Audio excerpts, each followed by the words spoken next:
Do you remember when Detroit Chrome ruled the road and a Plymouth could scare a Chevy at a stoplight? The late 50s were the wildest years American car design ever saw. Today we're exploring 25 weird facts about the 1958 Plymouth Fury that most people never knew. Let's start with one color only. If you've ever pictured a 1958 Plymouth Fury wearing red and white paint, you can blame Hollywood because Plymouth never built one that way. From 1956 through 1958, every single Fury left the factory in one shade, a creamy sand color Plymouth called buckskin beige, dressed up with gold anodized trim down the sides. That was the whole point. The Fury was supposed to be instantly recognizable, a car you could spot from a block away and know exactly what was about to pull up next to you at the light. Dealers couldn't order it in blue, black, or anything else no matter how much money a customer waved around. So when that famous red and white Fury showed up on movie screens in 1983, purists winced. It looked fantastic, but it was pure fiction. Every real Fury from those first 3 years was beige, and to collectors today, that odd, humble color is part of the magic. A limited edition, not a model line. Here's something that surprises even car buffs. In 1958, the Fury wasn't really a model line at all. It was a limited edition halo car, a single hopped-up hardtop sitting at the very top of the Plymouth lineup, built off the Belvedere. While Plymouth cranked out hundreds of thousands of Savoys, Plazas, and Belvederes that year, it built just 5,303 Furies. That's it. Think about that. For every Fury, there were dozens upon dozens of ordinary Plymouths rolling off the same lines. The Fury existed to pull people into showrooms, get their hearts racing, and send them home in a sensible sedan. Back then, nobody thought of these as future treasures, and plenty were driven hard, rusted out, and hauled to the crusher. That tiny production run is a big reason a genuine 1958 Fury is such a rare sight at car shows today, and why the real ones command so much respect wherever they appear. Dual 4-barrels standard. Most cars in 1958 came standard with an engine designed to be gentle. The Fury came standard with an attitude. Every 1958 Fury rolled out the door with Plymouth's 318 cubic inch V8, wearing not one but 2 4-barrel carburetors, a setup the company called the Dual Fury V800, rated at 290 horsepower. You heard right, twin quads were the base engine. On most other cars of the day, a single 4-barrel was the hot ticket you paid extra for. Plymouth flipped the script and made the wild setup the starting point. That gave the Fury real credibility with the stoplight crowd because even a bone stock example could embarrass plenty of pricier machinery. It also made the car a handful to keep in tune, and more than one owner spent Saturday mornings fiddling with linkage and idle screws in the driveway. But when both carburetors opened up and that V8 bellowed, nobody was thinking about maintenance schedules. The Golden Commando 350. If 290 horsepower wasn't enough, Plymouth had an answer with one of the great engine names of the era, the Golden Commando 350. New for 1958, it was the very first year of Chrysler's B-Series big block, an engine family that would eventually give the world legends like the 383 and the 440. In the Fury, the 350 carried 2 4-barrel carburetors and a 10-to-1 compression ratio, good for 305 horsepower. Road testers of the day ran the Golden Commando Fury from 0 to 60 in under 8 seconds, which in 1958 was genuinely startling, quicker than plenty of so-called sports cars. Remember, this was a full-size family hardtop with fins, not some stripped-down racer. Grandpa's Plymouth could flat-out fly. The Golden Commando badge on the fender became a quiet warning to anyone thinking about a stoplight challenge, and today, finding a Fury with its original 350 still under the hood is a collector's dream come true. Electronic fuel injection. In 1958. Here's one that sounds impossible. You could order a 1958 Fury with electronic fuel injection. That's right, decades before it became standard on everything, Chrysler offered the Bendix Electrojector, the world's first electronic fuel injection system on a production car, and the Fury was on the short list to get it. On paper, it bumped output to 315 horsepower. In reality, it was a disaster. The system relied on primitive electronic components that hated heat, moisture, and vibration, which is to say, they hated being in a car. Cars stalled, sputtered, and refused to start, and Chrysler quietly recalled the handful that were built, swapping the systems out for good old dual 4-barrel carburetors. Only a few dozen Electrojector cars were built across all of Chrysler's brands. Here's the kicker. Bendix later licensed those patents to Bosch, whose electronic injection eventually conquered the automotive world. The future really did arrive in 1958, it just wasn't ready yet. Push-button driving. Climb into a 1958 Fury and you'd notice something missing. A gear lever. Plymouth's TorqueFlite automatic was controlled by a neat little pod of push buttons on the left side of the dash. Want to drive? Press D reverse, press R. It felt like the space age, and Chrysler marketed it exactly that way. Kids fought over who got to push the button, and more than a few dads turned it into a solemn ritual. But here's the strange part. There was no park button because those early push-button TorqueFlites had no park position at all. You stopped the car, pressed neutral, and yanked the parking brake, and you'd better hope it held on a hill. Chrysler kept the push buttons around until 1964, when regulators nudged the whole industry toward standardized shifters. Did your family have a push-button Mopar back in the day? Tell us in the comments, and tell us what part of the country you grew up in. Torsion-Aire ride. Under all that flash, the 1958 Fury hid genuine engineering. While most of Detroit was still bolting soft coil springs up front, Chrysler used torsion bars, long steel rods that twisted to absorb bumps, in a system it called Torsion-Aire. The difference was night and day. The Fury cornered flatter, stopped squatting and diving, and generally handled like a car from 5 years in the future. The motoring press raved, and Motor Trend had handed Chrysler Corporation its 1957 Car of the Year award, largely on the strength of that suspension and styling. In an era when big American cars wallowed down the road like boats, the Fury felt planted, and drivers noticed it the first time they took a highway ramp with real confidence. Chrysler stuck with torsion bars for decades afterward, all the way into the 1980s. So while the fins got all the attention, it was the hidden steel bars underneath doing some of the most impressive work. Ask anyone who drove a 58 Fury back-to-back with a rival, and they'd tell you the Plymouth simply felt like the more modern machine. Quad headlights just barely legal. Those 4 headlights on the 1958 Fury weren't just styling, they were a legal victory. Believe it or not, through 1957, a patchwork of state laws made 4 headlight systems illegal in parts of the country. So automakers designing quad lamp front ends had to hedge their bets. By the 1958 model year, the last holdout states had finally changed their laws, and Detroit celebrated by putting quad headlights on nearly everything. Plymouth's forward-look front end had been designed with 4 lamps in mind from the start, so the 1958 Fury wore them like it was born to. Buyers loved the look, and honestly, the extra lighting was a real safety improvement on dark 2-lane highways, which were most highways back then. It's funny to think that something as ordinary as headlights once needed lawmakers in dozens of states to sign off. In 1958, 4 eyes up front meant your car was the newest thing on the block. Fins sold as science.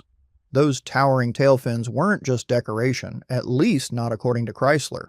Virgil Exner, the design chief behind the forward look, insisted the fins were functional, calling them directional stabilizers, and the company claimed, "Wind tunnel testing proved they helped keep the car steady in crosswinds at highway speed."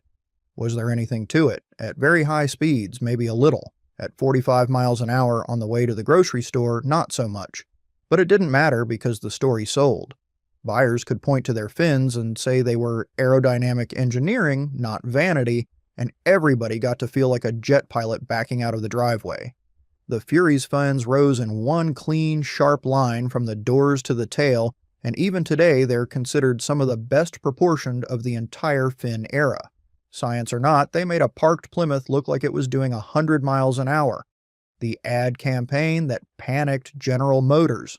When Chrysler's forward-look cars debuted, Plymouth ran one of the most famous slogans in automotive history. Suddenly, it's 1960. The message was blunt: these cars are 3 years ahead of everyone else, and the wild part is that General Motors basically agreed. The story goes that in the summer of 1956, a young GM designer named Chuck Jordan peeked through a fence at a Chrysler lot in Detroit and saw rows of low, sleek, finned 1957 Plymouths waiting to ship. He raced back to GM's styling studios in a panic. Next to those Plymouths, GM's planned design suddenly looked tall, fat, and old-fashioned. GM tore up its plans and rushed radical new designs for 1959, which is how the world ended up with the outrageous 1959 Cadillac fins. Imagine that, Humble Plymouth, the low-price brand, scared the biggest corporation on earth into a full redesign. That's how good the Fury's basic shape really was.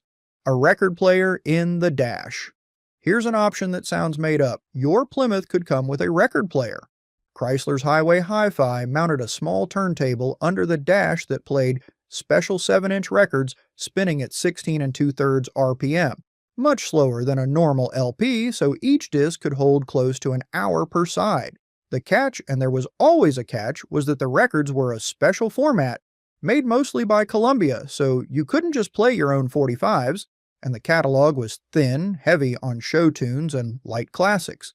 The needle held on surprisingly well thanks to a clever heavy tracking design, but potholes still sent it skating, and dealers grew to dread the warranty complaints. The option quietly disappeared after a few years. Still, think about that, in-car entertainment you chose yourself decades before cassettes, CDs, or streaming. The idea was 50 years early and completely, wonderfully, 1958. Surviving Highway Hi-Fi units are prized today, and a working one in a Fury will draw a crowd at any show faster than the engine will. Beautiful but built in a hurry. Now for the fact Plymouth would rather you forget.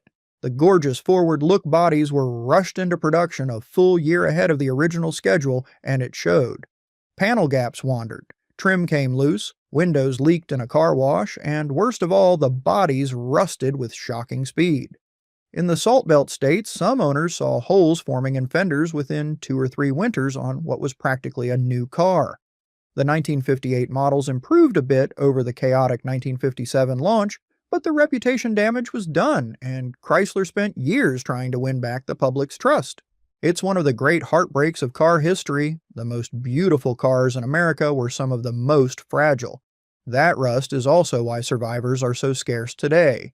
The Crusher claimed thousands of Furies not because nobody loved them, but because the tin worm simply got there first. The recession that crushed it. The 1958 Fury had the misfortune of arriving in one of the worst years to sell a car in the entire 20th century. The recession of 1958 hit hard and fast, unemployment jumped, and Americans slammed their wallets shut. Industry-wide, new car sales collapsed by roughly a third, and flashy chrome suddenly felt out of step with the national mood. Plymouth's sales fell from well over 700,000 cars in 1957 to under 450,000 in 1958. The buyers who did show up wanted cheap and sensible, which helps explain why the odd little Rambler surged that year and why Detroit soon scrambled to build compacts. The Fury, a premium limited edition, was exactly the wrong car at the wrong moment, and that's a big part of why only 5 303 found homes. In a kinder economy, the 58 Fury might have been everywhere. Instead, it became a rarity almost from the day it was born, a beautiful car that most Americans could only admire through the showroom glass on the way to look at something cheaper. If these are bringing the memories flooding back, you are exactly who we make these for. Do us one small favor and subscribe so the next trip down memory lane finds you. That is all we ask. Now back to it, the price tag. So what did this beige rocket cost? The 1958 Fury started at just over $3,000, about $3,067 for the base car, which works out to somewhere around $33,000 in today's money. That made it the most expensive Plymouth you could buy, hundreds more than a plain Belvedere. But here's the thing, it was still a working man's performance car. A Corvette cost roughly $500 more, and plenty of imported sports cars couldn't stay with a Golden Commando Fury in a straight line at any price. Start checking option boxes, the big engine, the push-button TorqueFlite, power steering, power brakes, and a nicely equipped Fury could brush up against $4,000, real money when the average family income was around $5,000 a year. Think about that, most of a year's pay for a car. And yet for the man who signed those papers and drove it home slowly past the neighbors' houses, every gold-trimmed inch of it was worth it. Some things you don't buy with your head. Daytona Beach bloodlines. The Fury name was born at the beach. When Plymouth launched the original Fury in 1956, it took the car straight to the sands of Daytona Beach, Florida, where the new hardtop screamed across the measured mile at over 124 miles per hour, an astonishing number for a low-priced brand. That run put the Fury on the map overnight and told the world that Plymouth, the sensible third member of the low-priced three, had decided to get serious about speed. The 1957 and 1958 cars carried that reputation forward, and Fury owners never let a Ford or Chevy man forget it. Daytona in those days wasn't the paved superspeedway we know now.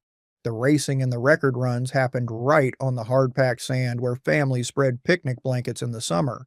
That mix of beach vacation and raw speed is pure 1950s America, and it's baked into every Fury badge ever made. Hardtop or nothing.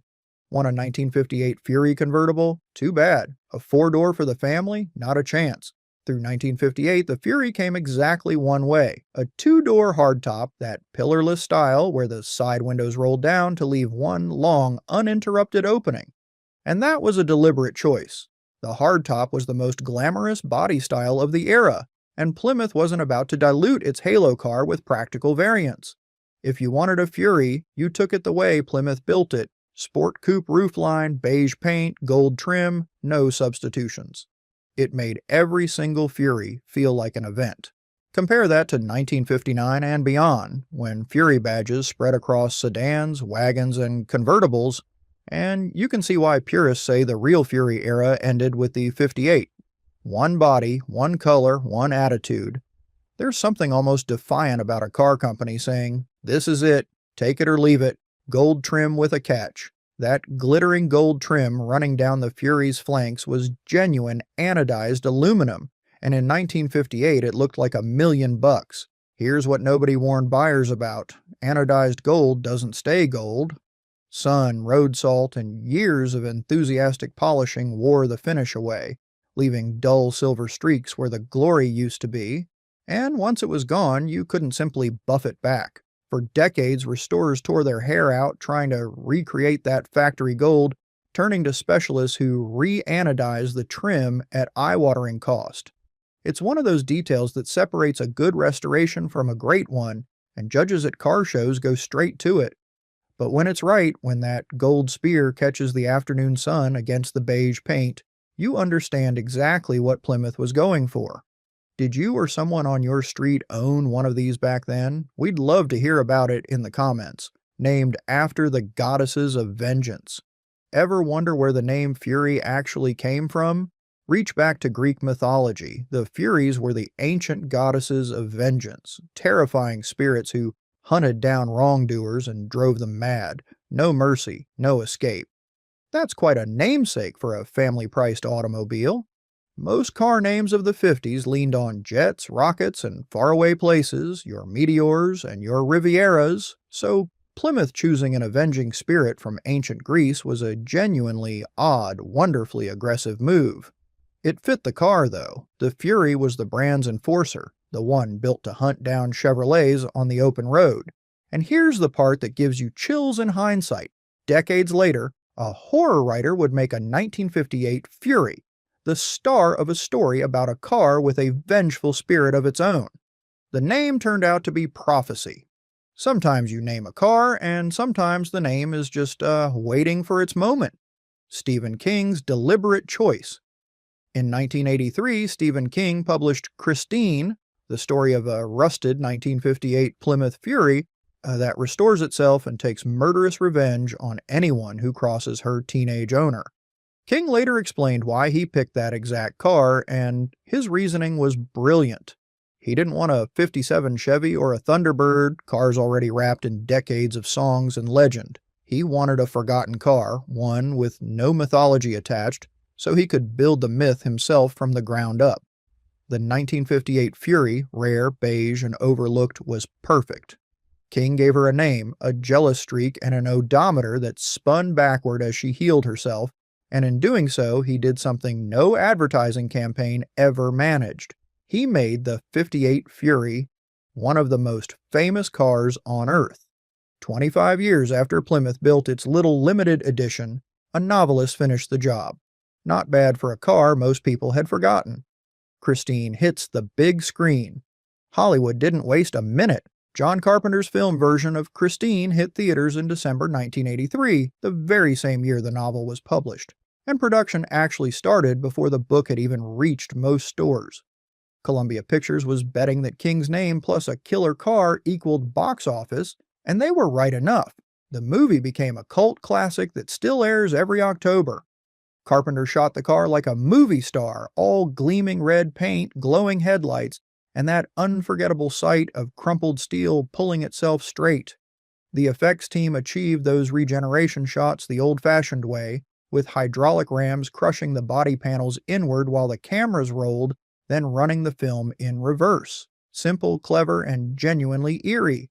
For a whole generation of viewers, the 1958 Plymouth Fury stopped being an obscure 50s hardtop and became something you'd swear was watching you from the far end of a dark parking lot. The Great Fury Massacre. Here's the painful irony of Christine. Making a movie about a car that can't be destroyed meant destroying a lot of cars. The production ran ads across the country and rounded up more than 20 1958 Plymouths for filming. But genuine Furies were so rare, remember, just 5 the 303 built, that many of the movie cars were actually Belvederes and Savoys dressed up with Fury trim and that fictional red paint. Car by car, they were smashed, burned, and crushed for the wreck scenes, with the best examples reserved for the beauty shots. By the end of filming, only a handful survived. Fans have debated the exact numbers for decades, but everyone agrees on the punchline. The film that made the 58 Fury immortal also thinned the herd of real ones. Somewhere, the goddesses of vengeance were probably taking notes. If you ever meet a surviving screen car, you're looking at a genuine Hollywood war veteran, the Christine effect. Before 1983, a 1958 Plymouth Fury was a footnote, a rare car that even collectors walked right past at swap meets. After Christine, everything changed. Suddenly, everyone wanted the car with the attitude, and values began a climb that has never really stopped. Genuine Furies became blue-chip collectibles, and even the Belvederes and Savoys that shared the body found new love as Christine tribute builds. The surviving movie cars became treasures in their own right. One screen-used Christine crossed the auction block in 2015 and brought nearly $200,000, and restored examples have drawn headlines ever since. Let that sink in, a car that listed for about $3,000 new from a brand that no longer exists, trading for the price of a house in some towns. Plymouth spent millions on advertising in 1958 and sold 5,303 Furies. Stephen King wrote one book and made the car priceless. That's the strange power of a good story. Sure grip and the strip. The Fury wasn't just a boulevard cruiser, it was built to be used. Check the option list and you'd find Sure Grip, Chrysler's limited slip differential, which sent power to both rear wheels instead of letting one spin uselessly, exactly what you wanted for a hard launch. Pair Sure Grip with the Golden Commando 350 and shorter gears, and a stock-appearing Fury became a legitimate weapon at the drag strips popping up outside every American town in the late 50s. Sanctioned drag racing was exploding, hot rodders were coming in off the streets, and Detroit was quietly learning that Sunday's time slip sold Monday's cars. Plymouth's engineers understood that game early, and the lessons learned with cars like the Fury fed straight into the Mopar performance legend of the 60s, the 413s, the Max Wedges, and eventually the mighty Hemi. In a very real way, the muscle car era's family tree has a beige 1958 hardtop sitting near its roots. 1 year and gone. The 1958 model year was the end of an era because the original Fury formula died with it. For 1959, Plymouth demoted the Fury name to a full model line. Suddenly, there were Fury sedans, Fury wagons, four doors, the works, and a new badge called Sport Fury took over the performance duties. Sensible business, sure, the Fury name had earned real shine, and Plymouth wanted to spread it around, but something special was lost. Never again would a Fury be a single hand-picked, gold-trimmed hardtop built in tiny numbers. That's why collectors treat 1956 through 1958 as the golden years, the era of the true Fury, with the 58 standing as the final and most developed of the breed. It's a familiar Detroit story. Build something rare and wonderful, then dilute it the moment it succeeds. If you ever see a beige 58 at a show, tip your hat because you're looking at the last of the originals. The last word on Plymouth. And who could forget the biggest twist of all? The Fury outlived its own legend, but Plymouth didn't. Hard as it is to believe now, Plymouth spent decades as America's #3 best-selling brand, behind only Chevrolet and Ford, moving millions of sensible cars for working families. The Fury name itself soldiered on for 20 more years. all the way through the full-size cruisers and police cars of the 70s, with the Grand Fury hanging on even longer. But the brand slowly faded, and in 2001, Chrysler retired Plymouth altogether. Today, the badge that once scared General Motors exists only in memory, on old dealer signs and in the surviving cars themselves, which makes the 1958 Fury something more than a collectible. It's a time capsule from the moment a humble brand decided to be bold. The company is gone. The beige hardtop with the gold trim, somehow, is still with us. If you enjoyed this, tell us in the comments what you'd like us to cover next. We've already got a long list, but the best ideas come from you. Most likes go straight onto it. Subscribe so you're here when it lands. The Youth Care Faculty or Bahay Pag-asa called the Intensive Juvenile Intervention and Support Center. So ibig sabihin kapag po karumal-dumal na krimen, hindi siya bibitawan ng Estado agad-agad. Obligasyon